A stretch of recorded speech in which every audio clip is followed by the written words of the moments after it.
Back to the aftercare trip with Misha, Megan and Edward.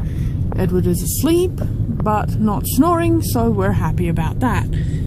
I don't know if Edward snores. I'll have to ask him when he wakes up. Yes, I do. Cool. Nearly there, Edward. Yep, you can go back to sleep if you like, we don't mind. Just resting my eyes. We're about 3 k's away. Yep. No, I heard you when you were 6 k's away. Yeah. Okay. Once again, Aftercare is a mental health assistance group, organisation. What's the difference between a group and an organisation? We have lots more rules and we have to be a lot more organised. Yeah. Like you have groups within the organisation. This is a group. Yeah, like this is the Jenolan Caves trip group. We have an art group. Yeah, I did that one. So basically, within an organisation, there are many groups. So far we've had art, we've gone on trips, I went 10-pin bowling. Drumming on Friday. Yep, we've got a drumming group, which I'm part of.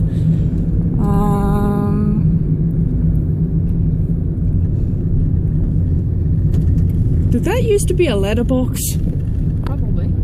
People live down here. But why would the letterbox be there? Because you can't get to the road, the house. Unless you've got like a 4-wheel drive or something.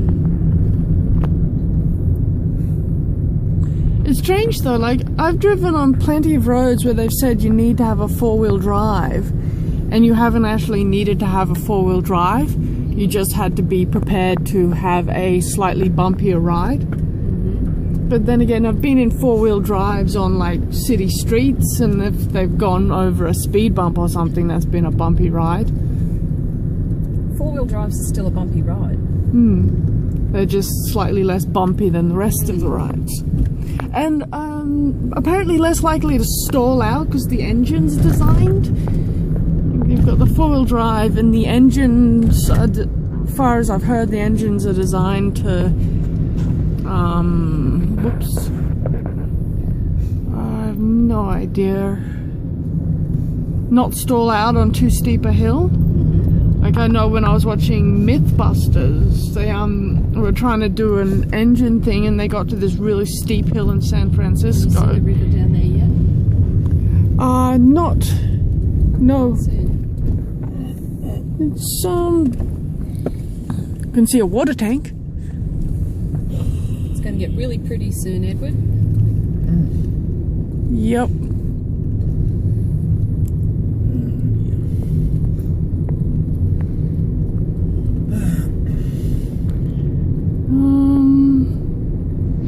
It is really pretty, it's just really pretty with no water at the moment.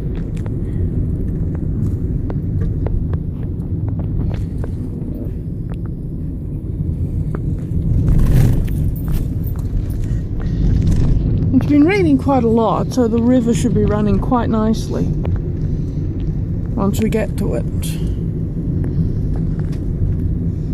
We have more or less arrived. Yes, good old-fashioned stone walls.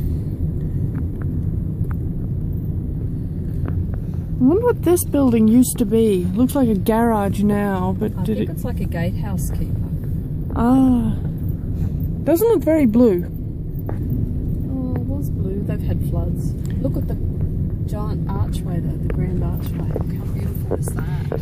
Especially considering it's entirely natural, if I remember correctly. This is the entrance to the Jenolan Caves. It's quite large. It's very interesting to see how the different... I mean, you'd think... Ooh. See? Like, aside from the road going through it, there's not a single unnatural thing about the caves. We're starting to get into the darker areas. I don't know, did I set my camera for night or is my camera automatically doing night? There are lights from the cars though. At least I think they are.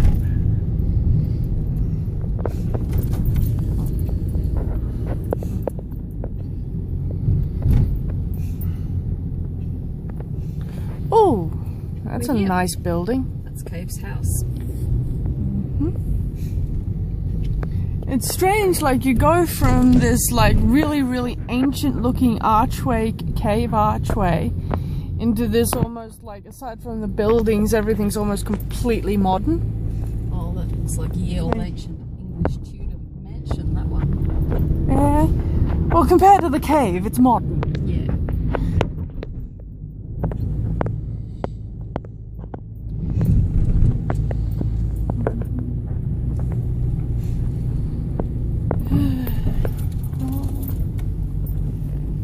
And of course, next to the ye ancient place, a vending machine. Because who doesn't want a vending machine next to their old buildings?